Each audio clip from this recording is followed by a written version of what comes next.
السلام علیکم ورحمۃ اللہ وبرکاتہ۔ دوستو، ایک بار پھر آپ کے لیے قاری حنیف ملتانی رحمۃ اللہ علیہ کا بیان لے کر حاضر ہوئے ہیں، جس کا عنوان ہے حضرت ابراہیم علیہ السلام نے بتوں کو کیوں توڑا۔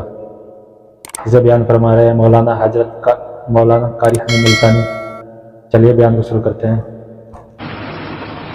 جس کو حج کے الفاظ سے لوگ پکارتے ہیں اس کا ذکر فرمایا۔ یہ ایک عشق والی چیز ہے، فریفتہ ہونے والی بات ہے۔ جب تک دماغ میں یہ بات نہ آئے کہ میں تو کسی کے در پہ پڑ کے مرنا چاہتا ہوں۔ حدیث پاک میں آتا ہے، فرمایا مدنی کریم صلی اللہ علیہ وسلم نے جب دربار الہی کی زیارت کی نیت سے آدمی گھر سے نکلتا ہے، حق سبحانہ و تعالی و تقدس نے فرمایا اپنے گھر سے نکلتے ہی وہ میرا مہمان بن جاتا ہے، میں خدا اس کا میزبان ہوتا ہوں۔ یوں فرمایا مدنی کریم صلی اللہ علیہ وسلم نے کہ اگر آدمی گھر سے نکلنے کے بعد سفر حج میں فوت ہو جائے تو پروردگار عالم کی طرف سے ایک فرشتہ مقرر کیا جاتا ہے جو اس کی طرف سے حج کے تمام ارکان ادا کرتا ہے۔ آدمی کی کہاں مجال ہے، کہاں جرت ہے کہ اس قسم کے ارکان ادا کرے جو فرشتہ کر سکتا ہے۔ فرشتے کو پیشاب کی حاجت نہیں، پخانے کی حاجت نہیں، نیند کا غلبہ نہیں، بھوک نہیں، وہ تو ہر وقت سراپا عبادت میں رہتے ہیں۔ کتنا بڑا انعام ہے کہ اگر تو نکلنے کے بعد ارادہ تیرا میرے دربار کا ہو، میرے گھر کی زیارت کا ہو، طواف کا ہو، عشق لے کر کے نکلا ہو، اگر تو موت کے لقمے میں چلا گیا تو تیری طرف سے میں ایک فرشتہ کھڑا کر کے سارے ارکان ادا کراؤں گا۔ سیدنا فاروق اعظم رضی اللہ تعالیٰ عنہ فرماتے ہیں کہ ایک قوم کو دیکھا جو بیت اللہ کا طواف کر رہی تھی، تو ان سے پوچھا تم کہاں سے آئے؟ کہ یمن سے۔ تمہاری غرض کیا ہے؟ کہ صرف حج، کوئی کاروبار تو نہیں؟ کہا نہیں۔ تو فاروق اعظم رضی اللہ تعالیٰ عنہ فرماتے ہیں کہ پھر میں نے ان کو یہ حدیث شریف سنائی کہ حضور صلی اللہ علیہ وسلم نے کہا کہ جس نے اخلاص کے ساتھ اللہ کے گھر کا طواف کیا، اللہ پاک کے نبی نے فرمایا کہ پھر اس کے لیے جنت کے سوا اور کوئی بدلہ نہیں۔ اور ایک حدیث کا جملہ ہے، رجاء من تولدتہ امہ، آدمی ایسا لوٹتا ہے بیت اللہ سے جیسے ماں کے پیٹ سے آج پیدا ہوا۔ سرزمین عرب اللہ کے خزانوں سے مالا مال ہے، انبیاء کا سارا سلسلہ اللہ پاک نے وہیں قائم دائم فرمایا۔ پروردگار عالم نے بیت اللہ شریف کی بنیاد رکھنے کے لیے بھی ایک اللہ نے اپنے نبی، اپنے خلیل کا انتخاب فرمایا۔ ساری دنیا کی زمین اس زمین کے صدقے میں پیدا ہوئی۔ فرمایا کہ میں نے بنوانا ہے بیت اللہ، مستری ہو خلیل اللہ، مزدور ہو ذبیح اللہ۔ سیدنا ابراہیم علیہ السلام نے بیت اللہ کی تعمیر کی۔ اپنا بچپن بڑا عجیب و غریب انداز سے بھگتایا حضرت ابراہیم علیہ السلام نے۔ پیدا ہوئے تو شرک کی لعنت میں گرفتار لوگوں سے ٹکر ہو گئی۔ باپ بت گھر نہیں، بت پرست نہیں، بلکہ بت گھر ہے، بت بنا کر کے بیچتا ہے۔ اندازہ لگائیں کہ کسی زمانے میں خداؤں کا کاروبار بھی ہوتا رہا ہے۔ معاف تو اب بھی نہیں کرتے، پہلے شرک کی ڈھیری بنائی اور اس کے بعد کاروبار شروع کر دیا۔ اور آج کل تو اس جیسا بہترین کاروبار تو ہے ہی نہیں۔ ٹیلی فون کا بل نہیں، سوئی گیس کا بل نہیں، بجلی کا بل نہیں، کوئی ٹیکس نہیں، کوئی خرچہ نہیں، ہاؤس ٹیکس نہیں، سیل ٹیکس نہیں، سارے ٹیکسوں سے پاک ہے یہ قبروں کا کاروبار۔ سیدنا ابراہیم علیہ السلام تو تمام بتوں کو توڑنے کے لیے پیدا ہوئے۔ بت خانہ بنا رہا بے شمار بڑا لوگوں نے، کرتے ہیں, نظر نیاز لگاتے ہیں. حضرت ابراہیم علیہ السلام بڑے پریشان ہیں. ان لوگوں نے کیا حرکتیں کی؟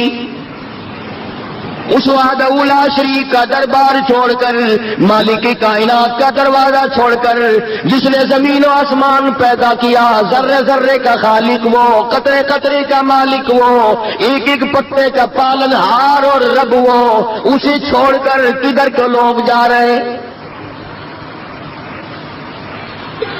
سیدنا ابراہیم علیہ السلام کی جوانی کا زمانہ ہے.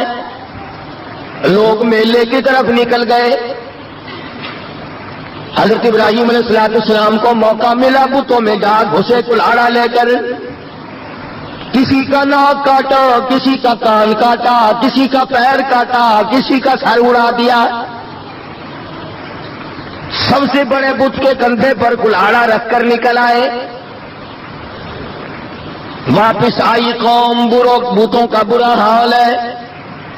فرمایا وَلَقَدْ آتَيْنَا إِبْرَاهِيمَ رُشْدَهُ مِنْ قَبْلُ وَكُنَّا بِهِ عَالِمِينَ. ہم نے ابراہیم علیہ السلام کو ہدایت عطا کی تھی, رشد عطا کی تھی, صراط مستقیم ان کو سمجھایا اور سجھایا تھا. إِذْ قَالَ لِأَبِيهِ وَقَوْمِهِ التَّمَاثِيلُ الَّتِي أَنْتُمْ عَاكِفُونَ.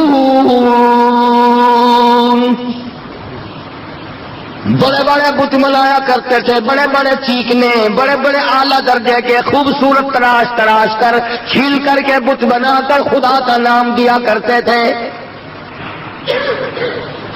بڑا عجیب زمانہ ہے. ابراہیم علیہ السلام کے زمانے کے لوگ اگر پتھروں کی تراش کر خدا بنائیں تو کافر. آج مسلمان اعلیٰ درجے کی قبر بنا کر سجدے کیا کرے, طواف کیا کرے, رات دن چاٹا کرے, اسلام میں کوئی فرق نہیں آتا.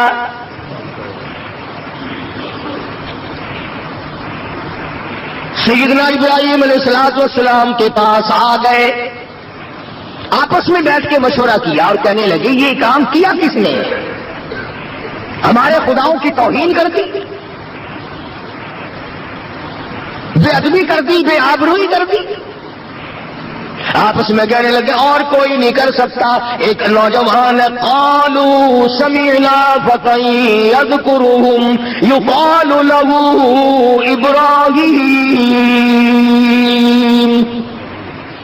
ایک نوجوان ہے, وہ ان کی برائی کیا کرتا ہے, وہ ان کو برا کہا کرتا ہے, اس کے سوا یہ کام اور کوئی نہیں کر سکتا.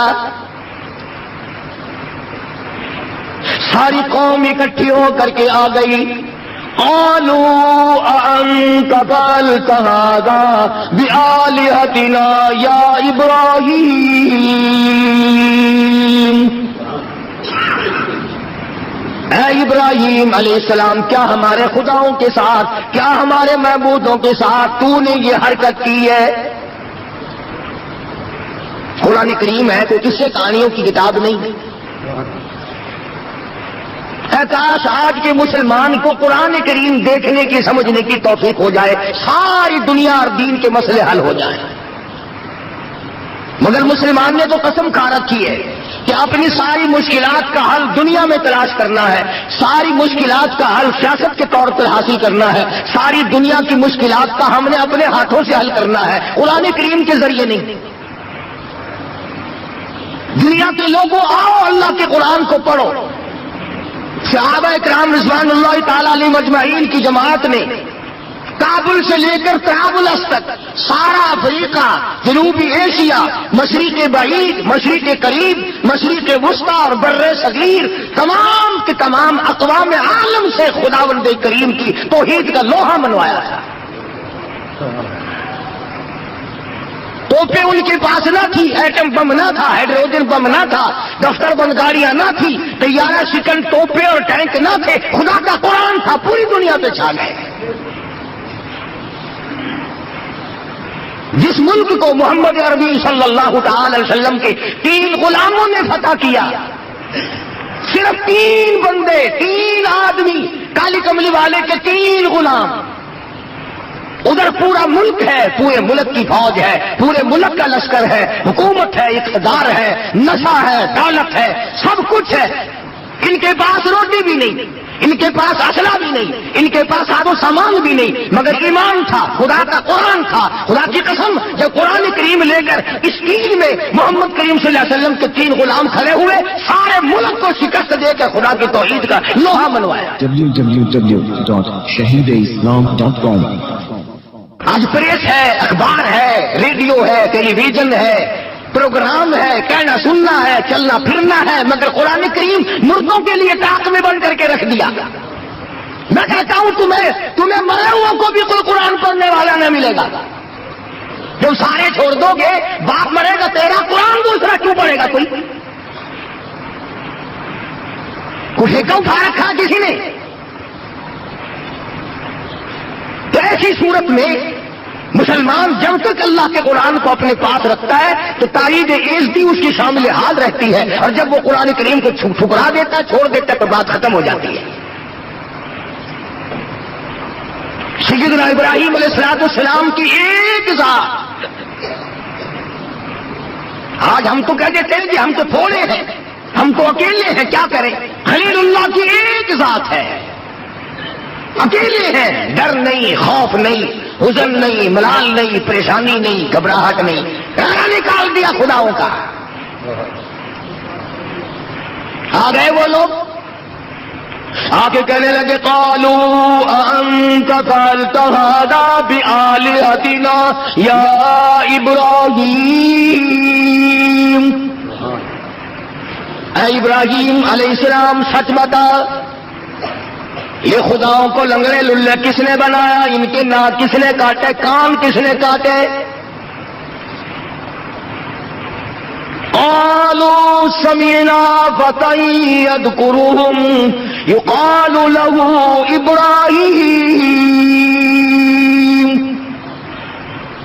یہی ایک نوجوان ہے جس کا عقیدہ دوسرا معلوم ہوتا ہے، جس کا نظریہ دوسرا معلوم ہوتا ہے، جس کے حالات کچھ الگ تھلگ معلوم ہوتے ہیں، یہی وہ ہو سکتا ہے.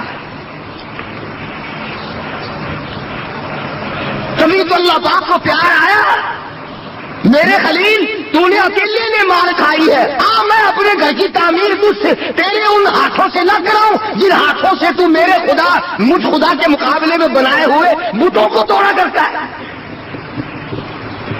جن ہاتھوں سے تو نے شرک کے اڈے مٹائے، جن ہاتھوں سے تو نے بت خانے توڑے، بتوں کے ناک کان توڑے، میرے خلیل انہی ہاتھوں سے میں اپنے بیت اللہ کی تجھ سے تعمیر کراؤں. تیرے ہاتھ بڑے بابرکت ہیں. سیدنا ابراہیم علیہ السلام فرمانے لگے مجھے کیا کہتے ہو؟ جاؤ اپنے حاجت رواؤں سے پوچھو، مشکل کشاؤں سے پوچھو،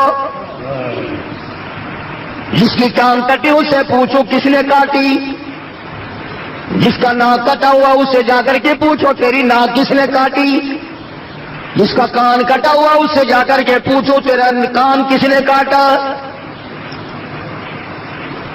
قالوا فأتوا به على أعين الناس لعلهم يشهدون.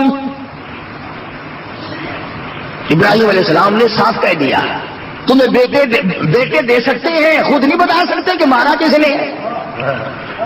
ساری دنیا میں بارش برسانے پہ قادر ہے اور تمہیں نہیں بتا سکتے کہ یہ ہمارا رگڑا کس نے نکالا ہے.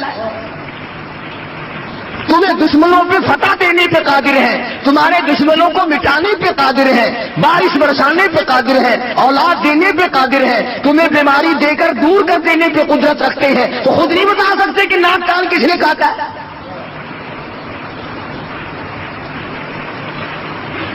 کہنے لگے ابراہیم کیسی باتیں کرتا ہے، یہ کوئی بولنا جانتے ہیں؟ یہ تو بولنا ہی نہیں کرتے. لگا سے یہ آئے کہاں سے ہیں کہ ہم نے بنائے؟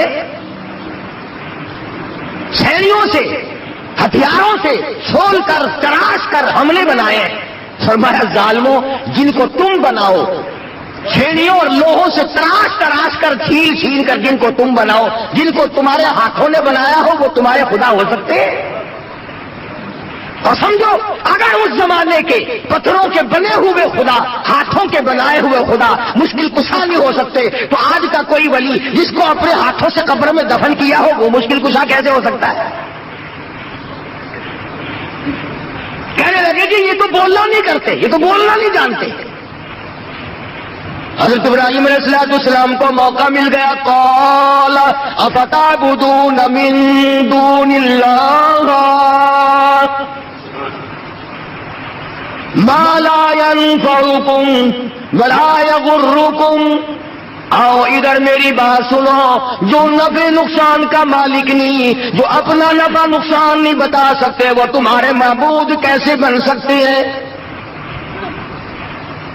کب تمہاری حاجت روائی کریں گے، کب تمہاری مشکل کشائی کریں گے، کب بگڑیاں لوگوں کی بنائیں گے، اور کب وہ لوگوں کی مصیبتیں دور کرنے پہ قادر ہوں گے، جب خود بتا نہیں سکتے کہ یہ کام کیا کس نے ہے۔ ابراہیم علیہ السلام نے ساروں کو اکٹھا کیا اور ساتھ لے جا کر بت خانے پہ کھڑا کر دیا اور فرمایا کلاڑا اسے اس کے کندھے پہ رکھا ہے، بڑا گرو گھنٹا لیے ہے، اس سے تو پوچھ لو، اس سے پوچھو کہ یہ کام کیے کس نے۔ ترجمہ کر رہا ہوں قرآن کریم کی آیتوں کا، تمہارا کیا بگڑتا ہے؟ تم تو کہہ دو کہ آج تو کھردری باتیں کر رہا تھا۔ کھردری باتیں میں نہیں کرتا، خدا کرتا ہے، اور کون نہیں کرتا۔ دنیا کا کوئی صدر دوسرا صدر ماننے کو تیار نہیں، تو خدا دوسرا خدا کیسے مان لے گا؟ تم تو اتنے غیرت مند، اپنی بیوی کی طرف کسی کو آنکھ اٹھا کے نہیں دیکھنے دیتے، اور اللہ تعالیٰ جس نے خیرت کو پیدا کیا ہے وہ نہیں چاہتا کہ بندہ میرا ہو جھکے کسی اور کے سامنے۔ کھلاؤں میں، پلاؤں میں، پہناؤں میں، بیوی میں دوں، بچے میں دوں، مشکل کشائی میں کروں، جوانی میں دوں، تندرستی میں دوں، آنکھ میں دوں، کان میں نے دیے، دل و دماغ میں نے دیا، دولت میں نے دی، مال میں نے دیا، اور جب آئی اطاعت کی باری، غلامی کی باری، بندگی کی باری، عبادت کی باری، اللہ فرماتے ہیں مجھے اتنا غضب اور غصہ زنا سے نہیں آتا، اتنا بڑا چوری سے نہیں آتا، ڈاکے سے نہیں آتا، جب تو میرے در کے سوا کسی دروازے پہ جب جا کے سر جھکاتا ہے، خدا فرماتے ہیں میری کبریائی جلال میں آتی ہے۔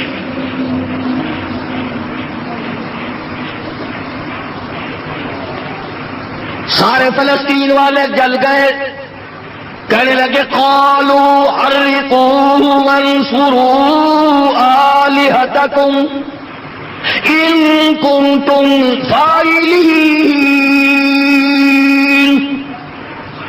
آؤ اپنے خداؤں کی امداد کرو، پکڑو اس ابراہیم علیہ السلام کو، جلاؤ اسے پکڑ کر، وانصروا آلہتکم، آؤ اپنے معبودوں کی امداد کرو، ان کی خدمت کرو، ان کا تعاون کرو، ان کی حمایت کرو، وانصروا آلہتکم ان کنتم فاعلین۔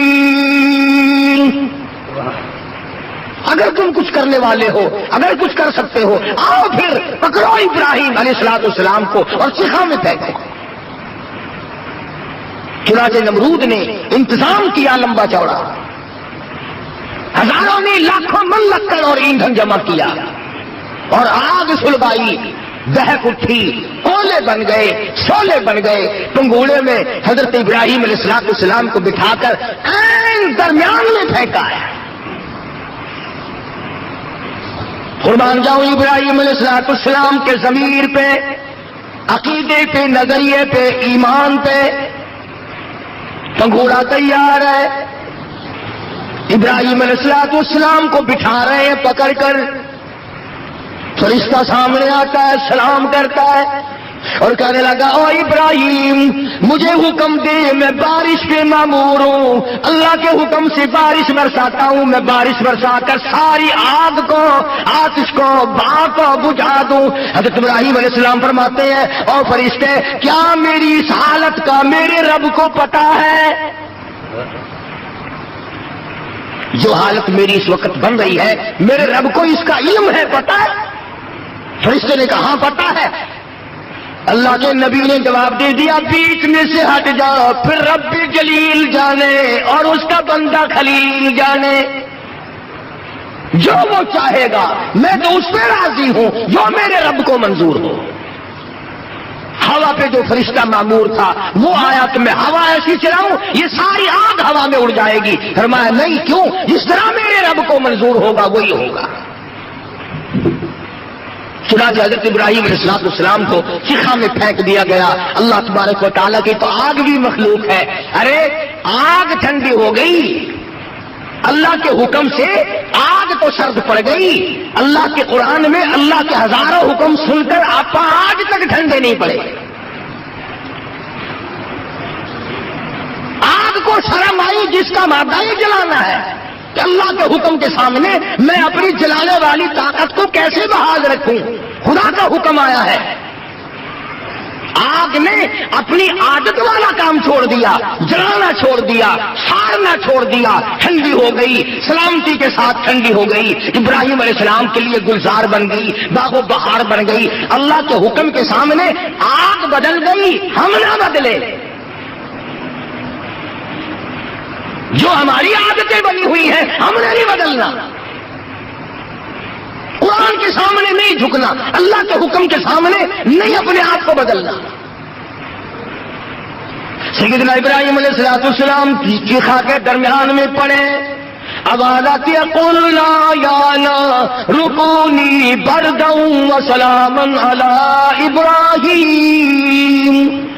اے آگ ٹھنڈی ہو جا, کے ساتھ میرے خلیل کے ساتھ ٹھنڈی ہو جا, تکلیف نہ ہو, اتنی ٹھنڈی بھی نہ بننا جس سے میرے خلیل اللہ کو تکلیف پہنچے.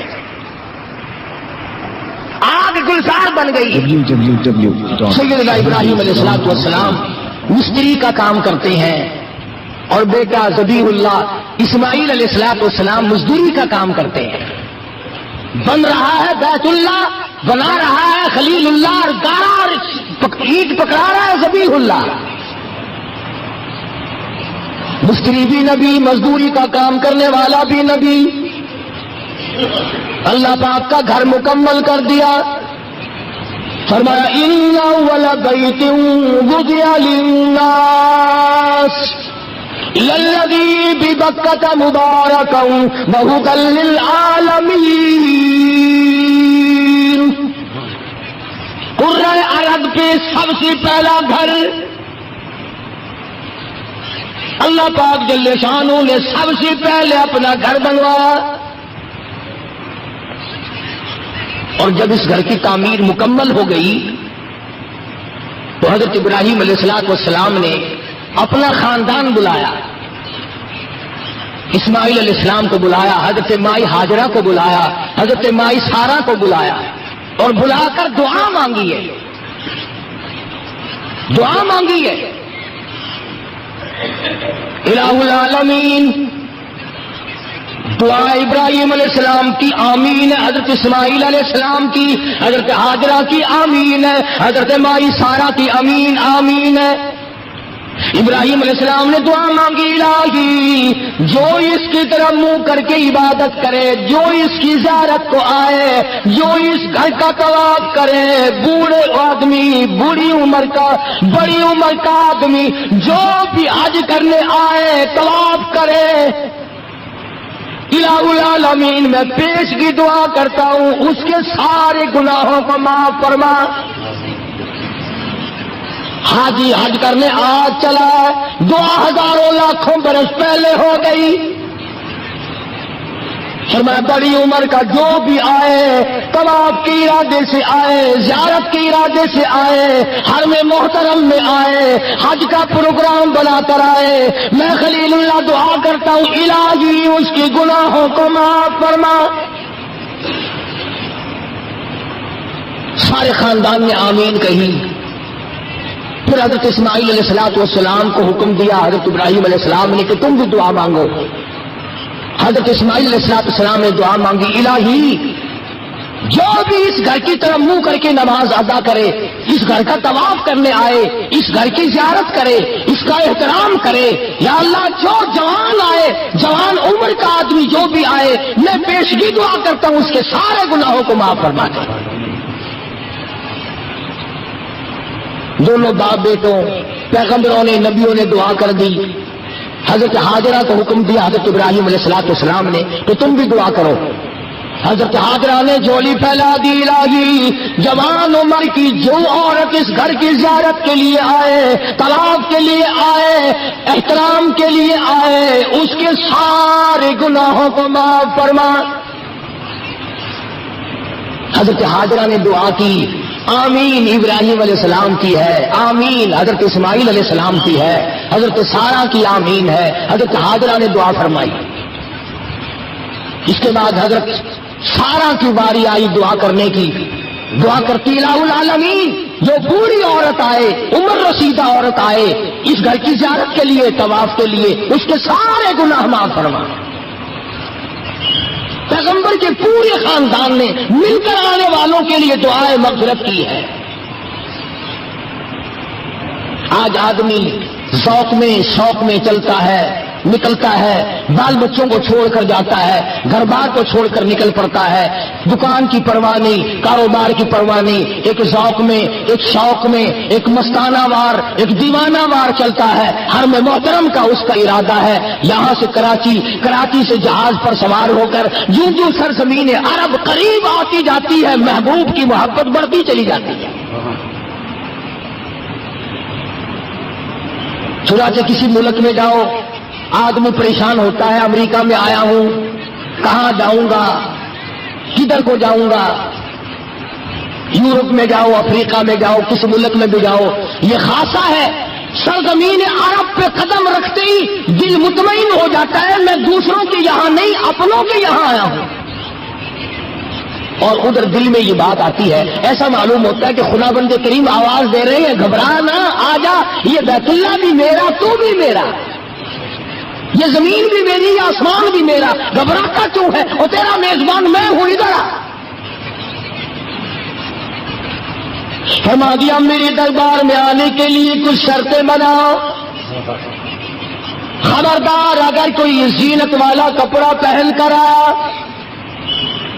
بادشاہ تخت و تاج اتار کے آؤ، سرخیا کو تو سبزیا کو تو والے تاج،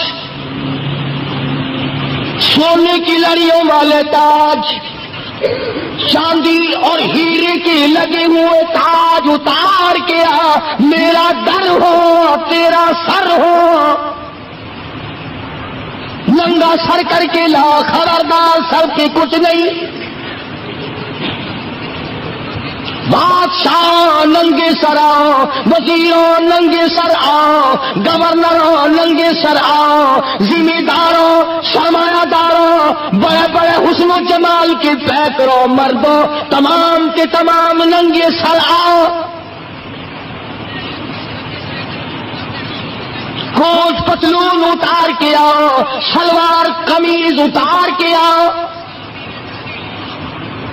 تم نے جو اپنے اپنے ملک کے مطابق فیشن بنا رکھے ہیں، ان سارے فیشنوں کو اتار کر میرے یہاں تو ایک ہی فیشن ہے، میرے بندے تیرا سر ہو میرا در ہو، تیرا دل ہو میرا گھر ہو،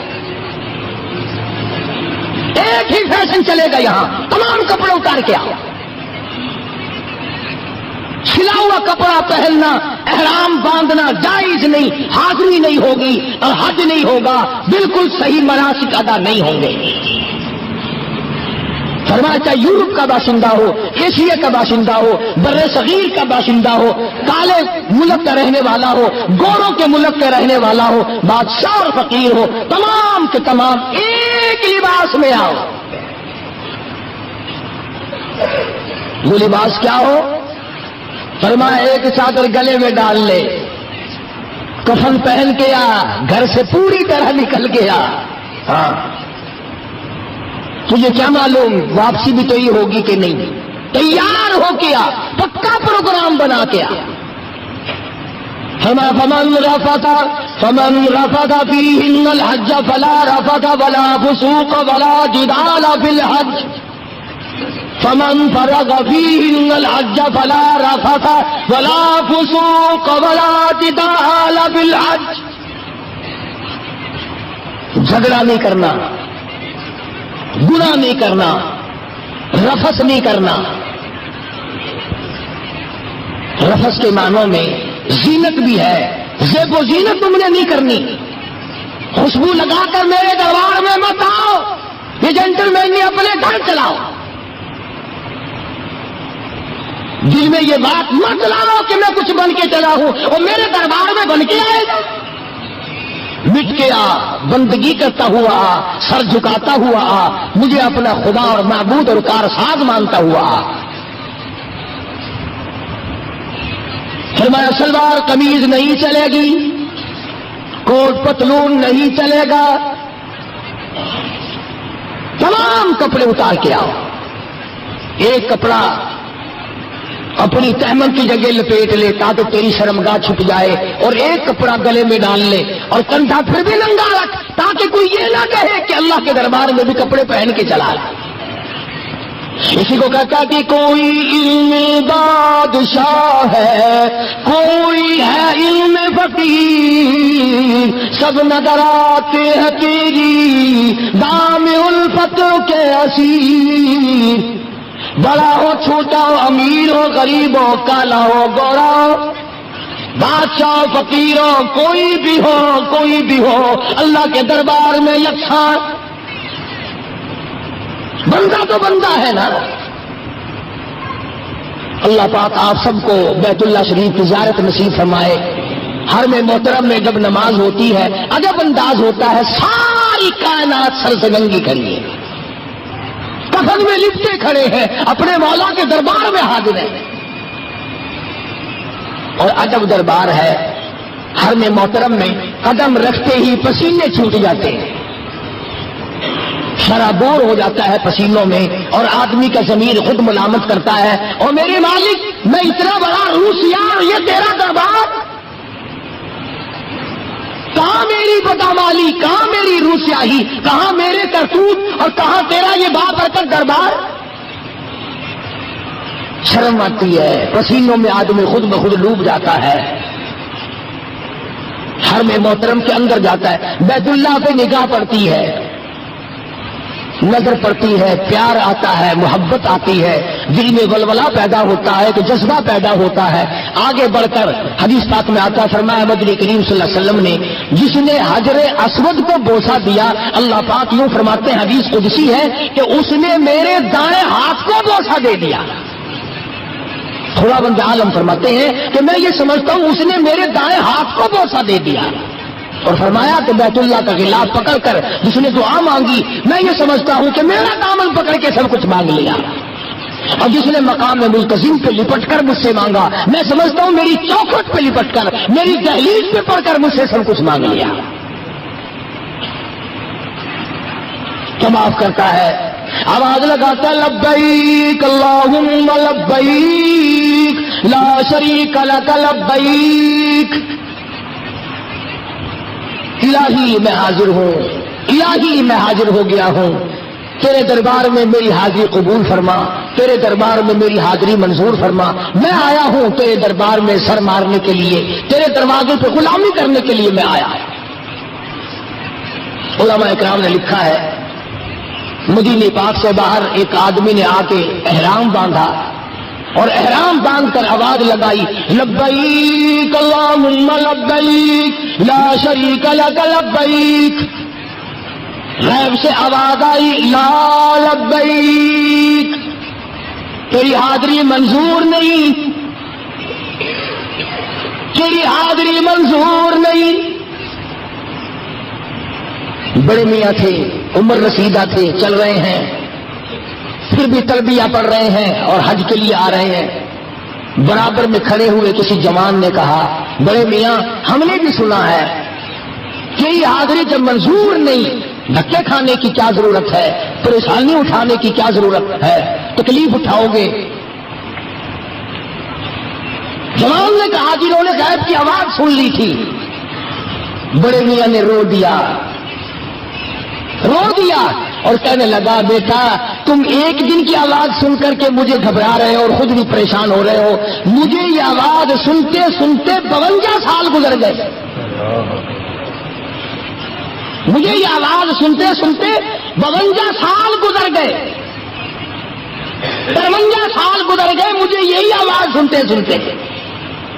پھر اے نوجوان یہ بتا، اگر اس دروازے پہ منظور نہیں تو پھر اور دروازہ کون سا ہے جہاں جا کے میں ماتھا رگڑوں؟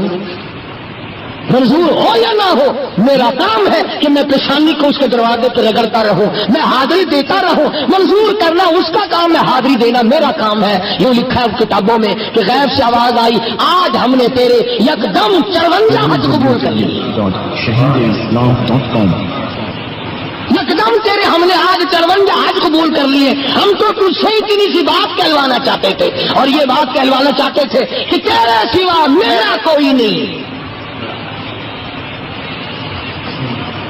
اگر معمولی صاحب کو کسی کو قرضہ لینا ہو تو پہلے جا کر کے یہ ٹھوکر مارتے ہیں، ایمان نال یار اسا تو کہیں کو نہیں کوئی پیسہ گردا ہے کہیں نہیں، جب لوڑ پوندی ہے اسا تے ساڈا یار ہے پیا، ساڈا رشتہ دار ہے پیا، اسا تو تیرے کو لاوندے ہن جاندے میں تیری مرضی، اسا بے بوہے دے کہیں گئے ہی کوئی نہیں۔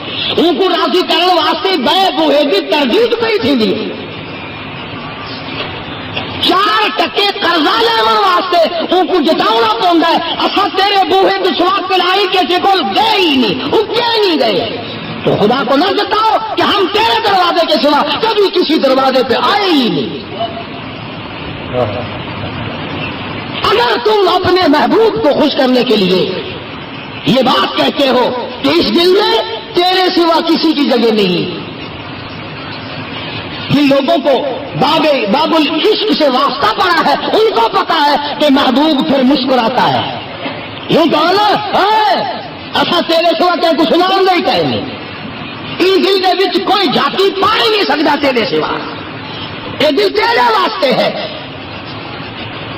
تو بادشاہ 1000 پانی آوے، 1000 حسینہ آوے، 1000 فلانی آوے، میں ایمان نال تیرے سوا کہیں کو دیکھن کی تے تیار نہیں، کہیں گے منہ دے اتنے تھوکن کی تے تیار نہیں۔ جڑ ویلے ہوئے گلا مارتا ہے نا محبوب کو ول مسکرانا دیکھو، خوش تھیں گے، ہاں ہاں میرے اتنے قربان ہے، میرے اتنے نثار ہے۔ حالانکہ ہے سارا مطلب، اگر ایک مٹی کا بنا ہوا محبوب اس بات سے راضی ہوتا ہے کہ تیرے سوا میں کسی کو نہیں چاہتا، تو وہ زمین و آسمان کا مالک راضی نہیں ہوگا جب بندہ کہتا ہے او میرے مالک تیرے سوا میرا کوئی نہیں۔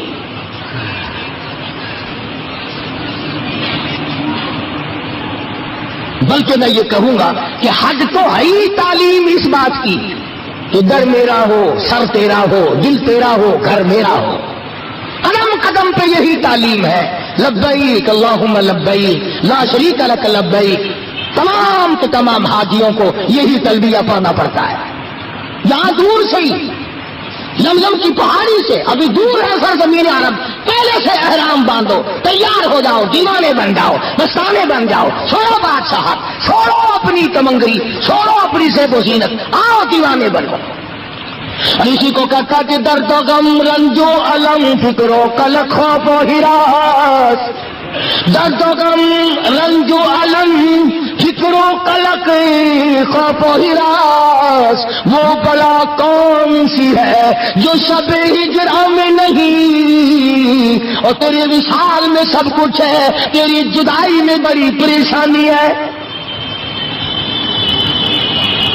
طواف میں بھی یہ بات سمجھا دی جاتی ہے کہ میرے گھر کے سوا کسی جگہ کا طواف جائز نہیں، اور فرمایا فرشتوں آؤ میرا بندہ آیا ہے، گھر میرا ہے، چکر اس کا ہے، اور یہاں میرے کعبے کے میناروں پہ کھڑے ہو کر اس کی بخشش کے لیے جھولیاں پھیلا کر تم دعائیں مانگو، اس لیے کہ میرے گھر کا طواف کر رہا ہے، میرے گھر کا چکر لگا رہا ہے، مجھ سے مانگ رہا ہے اللہم اغفر لی، اللہم اغفر لی، الہی معاف کر دے، لبیک اللہم لبیک، مجھ سے مانگ رہا ہے۔ گزرتا گزرتا رکن یمانی کو ہاتھ لگا کر گزر جانے کا حکم ہے، آواز آتی ہے فرشتوں میرے بندے نے میرے گھر کے کونے کو ہاتھ لگایا، آؤ 40 فرشتے یکدم آ کر میرے بندے سے مسافہ کرو۔ کیوں؟ یہ میرے گھر کے سوا کسی جگہ کو بابرکت جگہ نہیں جانتا، کسی درخت کو بیت اللہ کے مقابلے میں نہیں مانتا، کسی گھر کو کعبے کے مقابلے میں نہیں مانتا، کسی قبر کو نعوذ باللہ کعبۃ اللہ کے مقابلے میں نہیں لاتا ہے۔ فرمایا حاجی جب طواف کرے دعا مانگے فرشتوں آمین کہتے جاؤ، 7 چکر لگاؤ میرے بندوں کے، آؤ یہ میرے مہمان ہیں۔ زمزم کا پانی پینے جاتا ہے، طواف پورا کر کے 7 چکر لگا کے زمزم کا پانی پیتا ہے. فرمایا آجا تو میرے دروازے پہ آ گیا, تو میرے کعبے میں آ گیا, تو میرے حرم میں آ گیا, تو میرا مہمان ہے, میں تیرا میزبان ہوں. ساری دنیا پانی پلاتی ہے اپنے مہمانوں کو, تجھے وہ پانی پلاؤں جو اسماعیل علیہ السلام کی نرم و نازک ایڑیوں کی رگوں سے جاری ہوا تھا. زمزم کا پانی پیتا ہے. حاجیوں سے پوچھو, تھکا ہوا جاتا ہے, نیند کا مارا ہوا جاتا ہے, گھبرایا ہوا جاتا ہے. طواف کیا, طواف زیارت کیا, پہلا طواف کیا اور زمزم پیا, تمام تھکن پتہ نہیں کہاں غائب ہو جاتی ہے. جیسے تم جس کے یہاں مہمان آتے ہو 7 اپ کی بوتل پی کر ڈکار لے کر چھت کی طرف دیکھتے ہو نا, تم وہاں زمزم کا پانی پی کر پھر کعبے کی طرف آدمی دیکھتا ہے. اس کے بعد فرمایا آجا, ابھی فارغ نہیں ہوا, طواف تو نے کر لیا, میرے گھر کا تو نے چکر لگا لیا, بخشش کی دعائیں مانگ لی, رو لیا, دھو لیا, اور میں نے تجھے پانی شانی بھی پلا دیا. چائے وائے ہوتی ہے نا ہمارے یہاں, فرمایا میں نے تجھے پانی شانی پلا دیا, زمزم پلایا. اس کعبے کے بنانے والے نے, حضرت ابراہیم نے جہاں کھڑے ہو کر 2 رکعت نماز ادا کی تھی, تو بھی وہاں کھڑا ہو کر نماز ادا کر. مقام ابراہیم پہ نفل پڑھ. چنانچہ اب نفل پڑتا ہے, اس کے بعد دعا مانگتا ہے, اللہ پاک خوش ہوتے ہیں اور مجھ کو نوازتے ہیں. تبھی تو فرمایا کہ حاجی توبہ کرے, عادت بدلے, میرے قانون کو اپنائے. تو خداوند کریم نے فرمایا کہ یہاں سے ایسا واپس جاتا ہے جیسے ماں کے پیٹ سے آج پیدا ہوا. جب سلا ہوا کپڑا جائز نہیں, خوشبو لگانا جائز نہیں, اپنی بیوی کی طرف احرام باندھے ہوئے دیکھ شہوت کی نگاہ سے دیکھنا جائز نہیں, ہاتھ لگانا جائز نہیں. کیوں کہ جس کا دیوانہ بن کر آیا, جس کا مستانہ بن کر آیا, وہاں تو یہ ساری چیزیں ہیں ہی نہیں, ساری چیزیں نہیں ہیں. اللہ پاک نے فرمایا جب میرے دروازے پہ آیا, میرا بن کر آیا, تو جب تک احرام تیرا بندھا ہوا ہے نا, میرے والی عادت اپنا. میری بھی بیوی نہیں, تو بھی سمجھ لے تیری بھی نہیں. میں بھی کپڑے نہیں پہنتا, تو بھی سمجھ لے کہ میں نے بھی نہیں پہننے. میں بھی خوشبو نہیں لگاتا, تو بھی نہ لگا. جب تک احرام بندھا ہوا ہے اس وقت تک تو میرے والے افعال بنا. مولانا خلیل احمد صاحب سہارنپوری سبقہ رحمۃ اللہ علیہ جب بیت اللہ شریف میں داخل ہوئے تو یہ لکھا کتابوں میں کہ ابدالوں کی جماعت بیٹھی تھی. مطاف کہتے ہیں طواف کی جگہ کو. بیت اللہ کے چاروں طرف جو چکر لگانے کی جگہ بنی ہوئی ہے اسے مطاف کہتے ہیں. وہاں ابدالوں کی جماعت بیٹھی تھی. پچھلی رات تھی. مولانا خلیل احمد سہارنپوری رحمۃ اللہ علیہ نے جب قدم رکھا, ابدال چاک اٹھے اور فرماتے ہیں کہ سارا حرم نور سے جگمگا اٹھا. سارا حرم نور سے جگمگا اٹھا. اور جب ابدالوں کی نظر پڑی تو فرمایا یہی وہ مولانا خلیل احمد ہے جس کی وجہ سے بیت اللہ میں نور بھر گیا. اور جب طواف کرنے لگے تو یہ فرمایا کہاں میں اور کہاں نکہت گل, کہاں میں کہاں تیرا دربار, میں تیرا بندہ تو میرا شہنشاہ, میں تیرے دروازے پہ بھیک مانگنے والا فقیر, تو میرا داتا اور سب کچھ دینے پہ قادر. ہمارا کہاں میں اور کہاں نکہت گل, نسیم سحر یہ تیری مہربانی, میں کہاں آ سکتا تھا, یہ تو تیری کریمی کھینچ کے لائی ہے. ایک بزرگ فرماتے ہیں میں نے 7 برس تک قیام کیا حرم میں, اور ارادہ یہ کیا کہ ایسا وقت ملے اکیلا طواف کرنے والا میں ہوں اور کوئی بیت اللہ کا طواف کرنے والا نہ ہو. فرماتے ہیں موت آ گئی مگر ایسا وقت نہیں مل سکا, نہ رات میں نہ دن میں, کہ اکیلا طواف کرے. ان حاجیوں سے پوچھو, جیسے ہی فرض نماز کی نیت بنتی ہے طواف بند ہو جاتا ہے, نماز میں لوگ مشغول ہو جاتے ہیں, نماز شروع ہو جاتی ہے. ادھر طواف بند ہوگا, ادھر ابابیلوں نے طواف شروع کیا. کالی کالی چڑیا آ کر طواف شروع کر دیتی ہیں. ادھر سلام پھیرا, لوگوں نے طواف شروع کیا, وہ چڑیا غائب. ایک سیکنڈ کے لیے بھی اللہ کے دربار کا طواف نہیں رکتا. اور ایک واقعہ لکھا ہے شیخ الحدیث حضرت مولانا محمد زکریا صاحب رحمۃ اللہ علیہ نے کہ ایک آدمی طواف کر رہا تھا بیت اللہ کا. طواف کرتے کرتے عورتیں بھی کرتی ہیں طواف، مرد بھی کرتے ہیں. ایک عورت نے زیور پہن رکھا تھا، پازیب پہن رکھی تھی، چھنک چھنک کی آواز آتی تھی.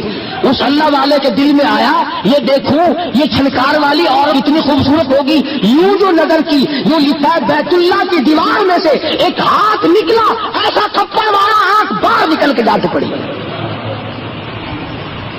اور آواز آئی طواف میرا دیدار غیر کا، طواف میرے گھر کا دیدار غیر کا. آنکھ باہر نکالتی. پتہ چلا اللہ تعالیٰ غیرت کے پیدا کرنے والا ہے، غیور ہے سارے سب سے زیادہ. ارے کو تعالیٰ صحیح صحیح ارکان ادا کرنے کی توفیق عطا فرمائے. اور یہ مضمون اس لیے عرض کرتا ہوں کہ آپ کے اور میرے دل میں ولولہ پیدا ہو، جذبہ پیدا ہو، شوق پیدا ہو. خدا کی قسم یہ تو وہ دربار ہے جہاں ارادہ کرنے سے ہی ملنا شروع ہو جاتا ہے. آج کا بیان پسند آیا ہو تو ویڈیو کو لائک کریں، چینل پر پہلی بار آئے تو سبسکرائب کریں. کل پھر ملتے ہیں ایک نئے ویڈیو کے ساتھ. کل تک کے لیے اللہ حافظ.